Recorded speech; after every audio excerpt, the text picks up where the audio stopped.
Well, we like war. We like war. We're a warlike people. We like war because we're good at it. And you know why we're good at it? Because we get a lot of practice. This country's only 200 years old, and already we've had 10 major wars. We average a major war every 20 years in this country, so we're good at it. And it's a good thing we are. We're not very good at anything else anymore. Huh? Can't build a decent car, can't make a TV set or a VCR worth the fuck. Got no steel industry left, can't educate our young people, can't get health care to our old people, but we can bomb the shit out of your country, all right? Huh? We can bomb the shit out of your country, all right? Especially if your country is full of brown people. Oh, we like that, don't we? That's our hobby. That's our new job in the world, bombing brown people. Iraq, Panama, Grenada, Libya, you got some brown people in your country, tell them to watch the fuck out, or we'll goddamn bomb them. Well, when's the last white people you can remember that we bombed? Can you remember can you remember any white people we've ever bombed? The Germans, those are the only ones, and that's only because they were trying to cut in on our action. They wanted to dominate the world. Bullshit, that's our fucking job. That's our fucking job.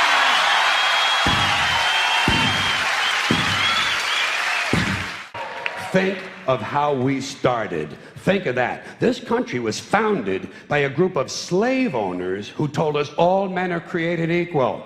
Oh yeah, all men, except for Indians and niggers and women, right? Always like to use that authentic American language.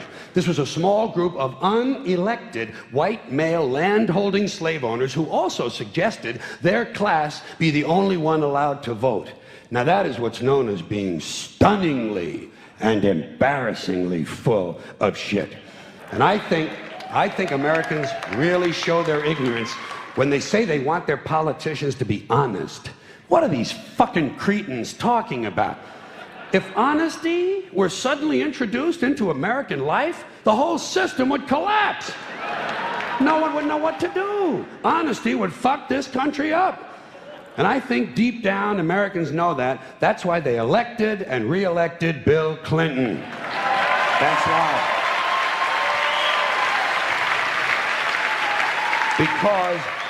Because the American people like their bullshit right out front where they can get a good, strong whiff of it. Clinton might be full of shit, but at least he lets you know it. Dole tried to hide it, didn't he? Dole kept saying, I'm a plain and honest man. Bullshit. People don't believe that. What did Clinton say? He said, hi, folks, I'm completely full of shit, and how do you like that? And the people said, you know something? At least he's honest. At least he's honest about being completely full of shit. There's a reason education sucks, and it's the same reason that it will never, ever, ever be fixed. It's never going to get any better. Don't look for it. Be happy with what you got.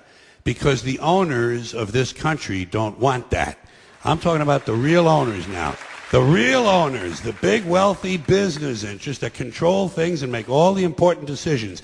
Forget the politicians. The politicians are put there to give you the idea that you have freedom of choice. You don't.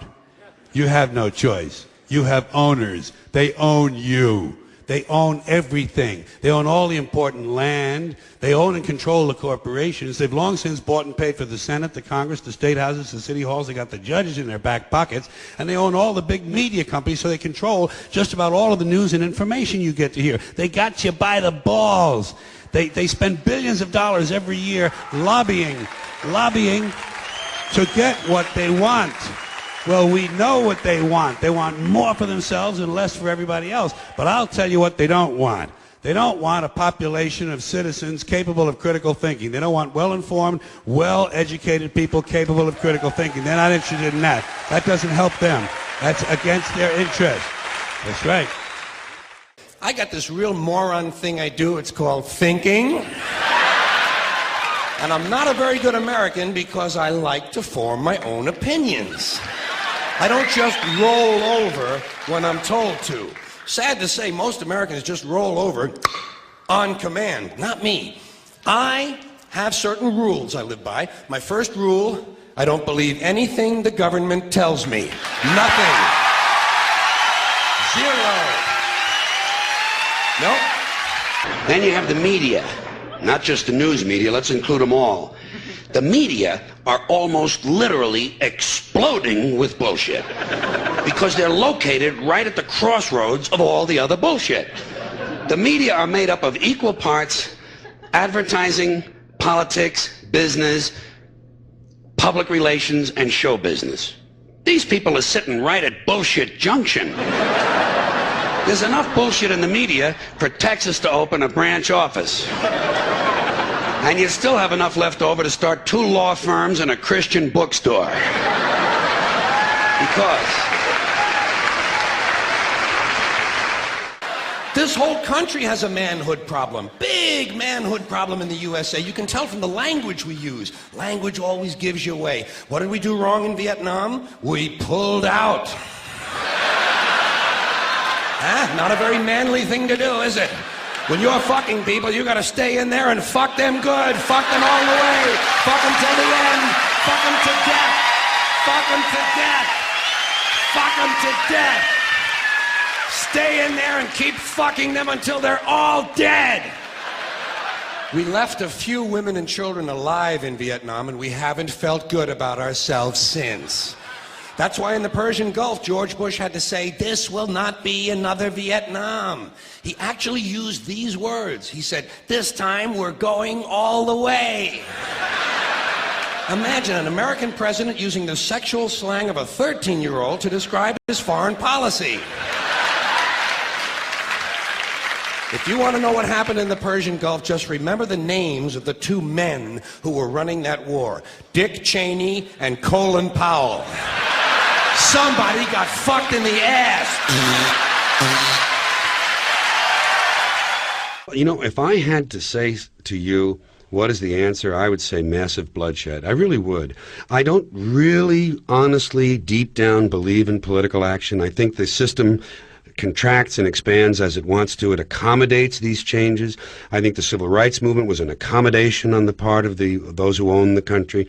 I think they see where their self-interest lies. They see a certain amount of freedom seems good, an illusion of liberty. Give these people a voting day every year so that they'll have the illusion of meaningless choice.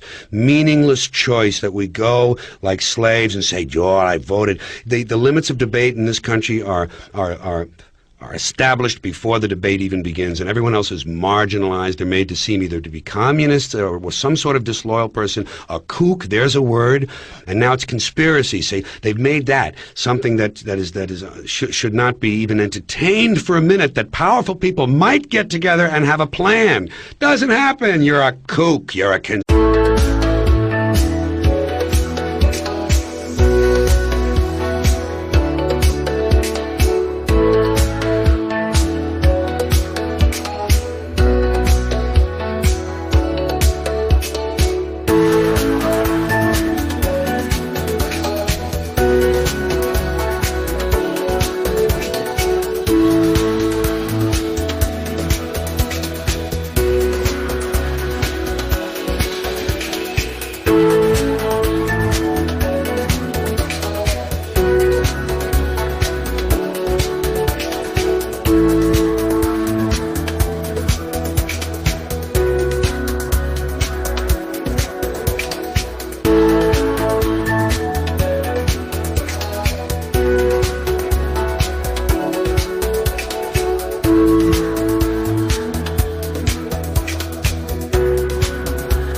conspiracy buff.